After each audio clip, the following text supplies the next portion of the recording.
Hai guys, welcome back to Roll Chess. Apa kabar sobat pencinta catur? Semoga kalian di sana sehat dan sukses selalu pastinya. Saya selalu doakan. Amin ya robbal alamin. Kembali lagi kita akan bahas dari lanjutan turnamen Tata Steel di level master yang diadakan di WKNZ Belanda. Dan kita akan membahas partai dari Vidit Gujrati pemegang buah putih dan Pragnananda Ramesh Babu di babak ke-10. Nah, Vidit pemain dari India, Pragnananda juga pemain dari India, teman-teman. Nah, hanya Vidit Santos di sini lebih senior daripada Pragnananda Ramesh Babu. Nah, apakah ini battle of the future for chess India? Apakah ini pertarungan untuk masa depan pemain catur India? Yang pasti mereka menunjukkan tampil fight walaupun satu negara. Bagaimana partainya? Langsung saja kita gaskan. Vidit pegang buah putih, Pragnananda pegang buah hitam. D4, kuda F6, C4, E6, kuda C3, gajah B4.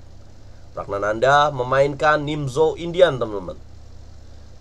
Vidit memainkan menteri C2, rokade A3, gajah makan kuda, menteri C3, D5, gajah G5, dan C5. Variasi apa yang dipilih oleh Pragnananda ini merupakan classical variation. Dan kalau teman-teman ingat, di babak sebelumnya ketika Pragnananda melawan Rapot Richard, nah Pragnananda juga memainkan variasi yang sama, teman-teman. Nah, Vidit yang punya pengalaman lebih banyak daripada Pragnananda di level top level turnamen, dia sepertinya sudah mempersiapkan untuk melawan Pragnananda dengan variasi ini, melihat dari partai Rapot Richard yang berhasil menang melawan Pragnananda. Ya, melanjutkan dengan makan pion C5 dan D4, sama seperti ketika melawan Rapot Richard. Nah, menteri F3 berbeda dengan pilihan dari Rapot Richard, karena Rapot Richard memilih menteri G3, teman-teman. Pragnananda menjawab dengan kuda BD7, E3 dimainkan, H6, gajah makan kuda, kuda makan gajah, dan rokade panjang, teman-teman. Wow. Nah, biasanya pilihan berbeda cara rokade itu menyajikan sebuah partai yang akan sangat seru untuk disaksikan. Ya, mempining dan dijawab E5 oleh Pragnananda untuk menjaga pion D4.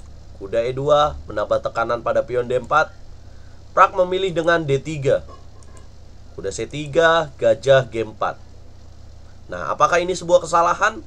Tidak, teman-teman, karena pilihan variasi ini juga sering dilakukan oleh beberapa elite grandmaster. Sebut saja Vidit pernah melawan Ganguly Suryasekar, mentor dari juara dunia Wiswanathan Anand, pemain catur dari India juga. Dan juga banyak lagi partainya ya, teman-teman. Ada partai dari Paladino Mario melawan Moriarty Alexis. Dan ya, saya mau bilang bahwa Vidit punya referensi partai ini dan dia punya hasil yang bagus dengan memilih variasi ini. Benteng makan pion D3, menteri A5. Ya, Prak menolak untuk mengambil kualitas dan memilih menteri A5. Dan apa yang akan terjadi apabila Prak mengambil kualitas ya di sini dengan gajah ditukar dengan benteng? Nah, justru posisi ini menguntungkan bagi pemain putih, guys. Kalau dilihat secara evaluation bar ya. Jadi pilihan Pragnananda juga bagus di sini.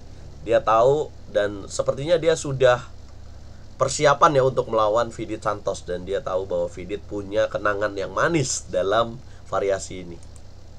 Menteri G3, dan setiap kalian lihat ada tanda tanya dan tanda seru dalam analisa saya, itu merupakan indikator dari evolution dari Stockfish, teman-teman, yang menunjukkan bahwa langkah itu kurang tepat. Yang seharusnya Vidit di sini memakan pion B7.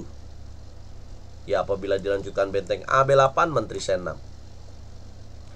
Dan akan terjadi banyak pilihan ya, M4, benteng D2. Nah, seperti itu. Vidit memainkan menteri G3.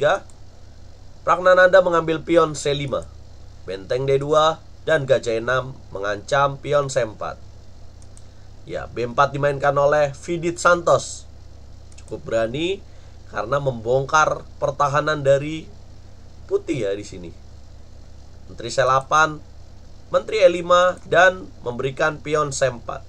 Nah, kenapa Vidit tidak memilih C5 ya, teman-teman ya? Karena kalau secara pilihan mungkin kita akan hati-hati ya memberikan pion yang apalagi membahayakan pertahanan kita. Nah, ternyata apabila kalian memilih pion C5, maka hitam akan menjawab dengan A5, guys. Dobrak dari jalur A ini. Dan kalau lihat indikatornya menguntungkan untuk pemain hitam. Ya, Vidit tidak memilih itu, makanya dia ambil pion E5. Gajah makan pion, Raja B2, A5 dimainkan oleh Pragnananda. Dobrak, breakthrough, dan di sini Vidit menolak dengan B5. Gajah makan gajah, mendapatkan tanda tanya dan tanda seru yang seharusnya A4 ya di sini. Menunggu untuk putih yang memakan itu. Menunggu putih untuk memakan gajah di petak C4 aja dengan memilih A4. Karena apabila dia makan dengan adanya pion di A4 memberikan ancaman menteri B3. Kurang sabar ya Pragnananda. Gajah makan gajah, benteng makan gajah, Prak memilih menteri C4. Nah, idenya juga sama sebenarnya, A4. Hanya kurang tepat aja.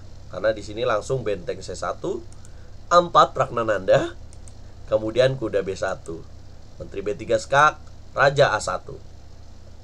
Ngeri nggak sih teman-teman? Ngeri ya, tapi kalau dari evolution bar malah menguntungkan untuk putih nih dalam posisi ini. Yang terlihat bahwa aman juga ternyata menurut Stockfish. Benteng A C8, adu benteng, benteng makan benteng, benteng makan benteng. Kemudian menteri F5 dipilih oleh Vidit Santos, ancam benteng C8. Kemudian menteri C4. Ya, bentengnya tidak boleh naik karena menteri F5 mengancam mencegah raja di petak H7, yang berarti apabila melakukan kesalahan benteng naik, maka akan terjadi skakmat di back rank checkmate ya. Menteri C4, benteng D4, dan menteri C7. Ya, harusnya langkah yang tepat adalah menteri C1, memberikan tekanan pinning pada raja A1. Nah, kenapa Pragnananda tidak memilih menteri C5, teman-teman? Ya, tetap akan dilakukan benteng D8 ya bagi pemain putih. Menghilangkan penjagaan dari benteng C8 menjaga menteri C5. Raja tidak bisa naik, apabila ditutup kuda akan dimakan juga. Nah, itu teori dasar ya, teman-teman. Menteri C7, G3 ya, karena mengancam pion H2. Vidit pelit banget ya menjaga pionnya. B6 dimainkan oleh Pragnananda dan mendapat tanda tanya yang berarti mistake. Harusnya Prak memberikan langkah menteri C1. Ya, Vidit mengambil pion A4 dan kemudian kuda D7 dimainkan oleh Pragnananda. Nah, Vidit sebenarnya unggul di sini. Benteng M4 yang seharusnya lebih tepat benteng D4. Ya. Benteng M4 dengan tujuan bentengnya 7, Pragnananda langsung tahu dengan G6. Ancam menteri F4. Ya, Pragnananda menteri C5 memberikan pion H6 untuk mengancam pion H5, pion B5. Dan menteri kali H6 merupakan langkah jebakan sebenarnya. Dan blunder di sini pemain putih yang seharusnya benteng B4 ya, tidak memberikan pion B5 ini. Ya, bisakah teman-teman tebak langkah terbaik untuk hitam dalam posisi ini, teman-teman, yang membuat Pragnananda menang? Spare waktu 10-15 menit. Ya, langkah yang tepat adalah menteri makan pion B5, menunggu saja. Nah, gimana kalau misalkan putih punya ide benteng H4 memberikan ancaman checkmate di petak H8? Maka hitam akan punya langkah menteri E5 skak. Ya, harus ditutup ya. Apabila memilih langkah raja A2, maka akan terjadi 3 langkah mat. Benteng C2 skak, raja B2, menteri B2, raja A4, dan kuda C5. Itu yang akan terjadi. Nah, bagaimana jika ditutup? Maka jelas di sini unggul bagi hitam karena hitam di sini ambil inisiatif serangan, teman-teman. Bentengnya terkunci di sini, benteng C2, dan akan unggul untuk pemain hitam. Nah, apabila menteri F4 akan menteri E6, ancam checkmate di petak K2, tidak ada yang bisa menjaga.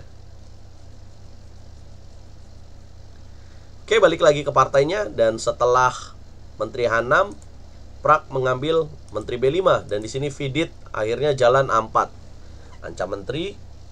Pragnananda menteri C6, menteri F4, kembali lagi langkah kesalahan yang harusnya menteri H4 di sini. Kuda C5 dimainkan oleh Pragnananda, benteng C4, dan benteng D8.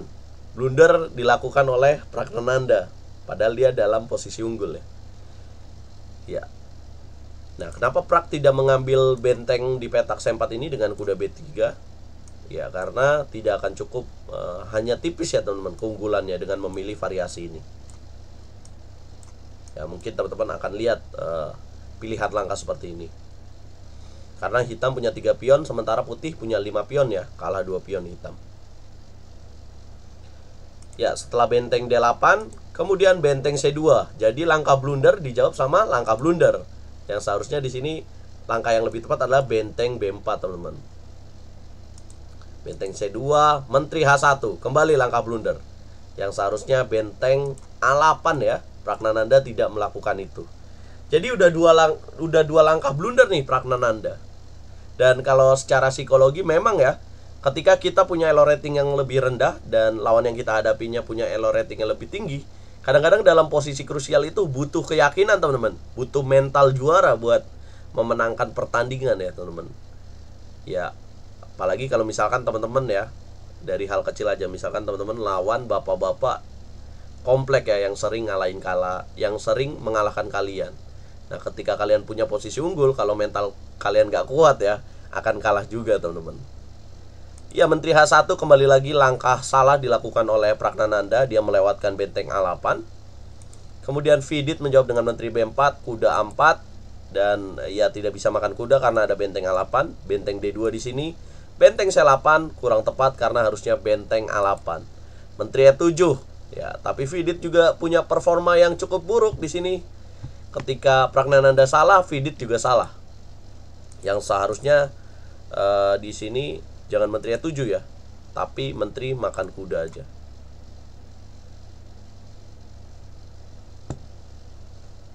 Jadi akan ada ending benteng dan kuda melawan satu menteri. Apabila kita menjawab benteng A8, maka dimakan aja. Dan menurut Evolution Bar itu akan fortress sepertinya, tapi masih cukup panjang. Dan Vidit tidak memilih itu, dia memilih benteng A2. B5, menteri B4, kemudian menteri H1 balik lagi, benteng A3, ambil pion H2, menteri D2, menteri H5. Ya, Pragnananda di sini coba mengecilkan ketertinggalan pionnya ya. F4, menteri F5, menteri D3, menteri F6 skak, menteri D4, menteri E7, benteng B3 yang seharusnya menteri A5, benteng A8, benteng A3, benteng D8 mendapatkan tanda tanya yang seharusnya B4 dimainkan oleh Pragnananda. Menteri E5, menteri E5, FE5 dan benteng E8. Ya, di sini mungkin Vidit mencari draw ya di sini dengan kuda A3 ancam pion B5, kuda C5, benteng makan pion, benteng E3, kuda C4. Ya, benteng E1 skak, raja B2, kuda E4. G4, benteng E2, ya seharusnya tidak kuda E4 ya, tapi benteng E2. G4, benteng E2 skak, raja C1, kuda F2. Nah, G5, dan sekarang Pragnananda coba menjatuhkan pion terakhir dari Vidit Santos Gujarati, raja G7, yang seharusnya raja F8 ya, membantu serangan dengan seperti ini. Kuda D2, benteng E8, raja B2, benteng C8, benteng D5, blunder. Harusnya raja B3 dan kuda D1 ditemukan oleh Pragnananda. Raja 3, kuda E3 ya. Kudanya akhirnya berhasil ngadu teman-teman. Dan dengan endgame seperti ini, jelas pion G5 akan sangat rawan untuk dijatuhkan. Ya, setelah melakukan blunder benteng A2, harusnya hitam di sini memilih harusnya ini benteng D4 ya. Setelah benteng A2, raja G8 kurang tepat juga, yang harusnya benteng G1. Ya, tapi tujuan dari Pragnananda adalah menjatuhkan pion G5 teman-teman. Dan akhirnya dia menemukan langkah itu dengan rajanya keluar dari petak G ya, ke jalur E seperti ini. Benteng A2, raja E6, benteng A5, benteng F1. Coba adu benteng F5. Vidit benteng A6 skak, raja E5, benteng A5 skak, raja F4, raja C3, raja G4, dan menyerah. Karena tinggal benteng F5 dan ambil pion di petak G5. 2 pion masa nggak bisa menang sih Pragnananda? Ya nggak mungkin ya teman-teman, pasti menang. Nah, inilah yang terjadi. Battle for Future Ya, pertarungan untuk masa depan ya, yang berarti Praggnanandhaa sudah menunjukkan kelasnya. Dia berhasil mengalahkan seniornya Vidit Santos di level turnamen yang besar, teman-teman. Tata Steel. Dan mental dari Praggnanandhaa juga cukup bagus ya, teman-teman, karena dia tampil fight melawan Vidit Santos. Wow, hari yang cukup berat juga buat Vidit Santos ya. Di beberapa babak sebelumnya, di babak-babak awal dia memimpin sendirian, tapi dia oleng dan kemudian ya sekarang Magnus ambil alih pimpinan klasemennya, teman-teman. Nah, dari secara standing position, dari pimpinan klasemen sementara, Praggnanandhaa masih di peringkat 13 dengan 3,5 poin, sama dengan Daniel Dubov di peringkat 12 dan 13. Sementara Vidit masih tertahan dengan 5,5 poin dari 10 babak. Wow. Ya, gimana komentar kalian, teman-teman? Apakah ini udah saatnya Praggnanandhaa lebih sering tampil di turnamen besar, menggantikan Vidit Santos, atau Vidit Santos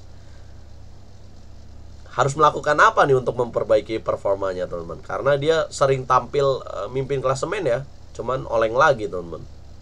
Nah, itulah yang terjadi di babak ke-10 dari turnamen Tata Steel, Derby Indian Game ya, teman-teman. Derby dari pecatur India, teman-teman. Kalau kalian suka video ini, jangan lupa like, share, subscribe, dan komen. Dan kalau kalian gak suka juga boleh dislike. Dukung terus percaturan Indonesia, dukung terus RL Chels, Catur Yes Indonesia Jaya. Wow, ini 79 langkah, teman-teman. Jadi makanya lama banget.